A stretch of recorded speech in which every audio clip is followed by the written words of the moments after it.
We've all got that one defining moment we wish we could rewind or redo. For years, I carried around massive weight, not physical, but emotional. It was an unresolved conflict, a relationship that had been damaged beyond repair by a mistake I had made years ago. That unresolved issue was a brick wall blocking my own rise. I felt stalled, guilty, and perpetually distracted. I tried to ignore it, telling myself that silence was better than conflict. But silence is the enemy of closure. I knew that if I wanted to move forward, I had to fix the past. The problem, the conversation, was terrifying. It was too important, too fragile, and too prone to disaster to do over the phone or, God forbid, in person. The solution, which seemed ridiculous at the time, was the most high-stakes communication I've ever attempted.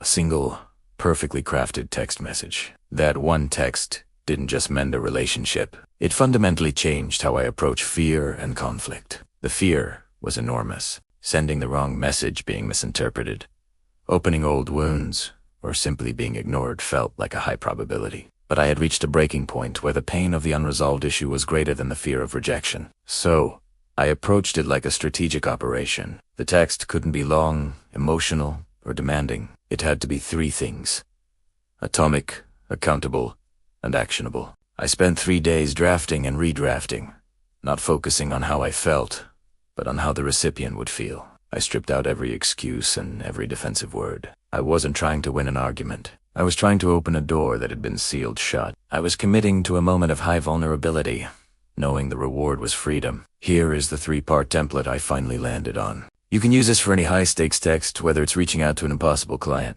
apologizing to a loved one, or asking for a massive opportunity. Part 1. The accountable statement. Start with a definitive statement owning the problem, using I statements. For example, I know I handled our breakup badly, and I deeply regret how I let my frustration take over. No hedging, no excuses. Part 2. The brief acknowledgement. Acknowledge the recipient's likely feelings without demanding validation. An example would be, I understand if you never want to talk about it again, and I respect that.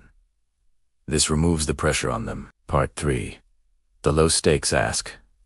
This is the crucial part. The request must be tiny, offering a way forward without demanding a massive commitment. For instance, I just wanted you to know that I wish you the best, and if you ever feel open to it, I'd simply like to hear how you are doing.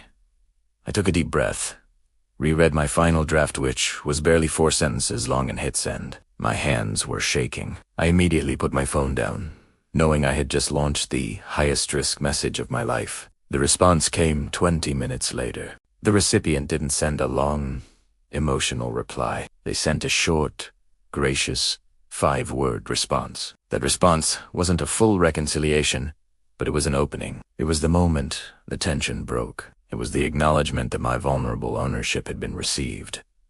The text message wasn't the goal. The closer was the goal. My rise wasn't dependent on their forgiveness, but on my willingness to be vulnerable and accountable without demanding anything in return. By initiating that difficult conversation in a low-stakes, structured format, I took back control of my emotional narrative. The text message was the key to unlocking years of pent-up stagnation. I realized that the things we fear the most are often solved by a concise, vulnerable, and responsible action. So, what is the single difficult text message you need to send? Take the template, focus on accountability, and remove the pressure. Take that high risk for the high reward of peace. If this story empowers you to hit send, please like this video, share it with someone who needs this template, and subscribe to Rise Story for more tools to start your own transformation.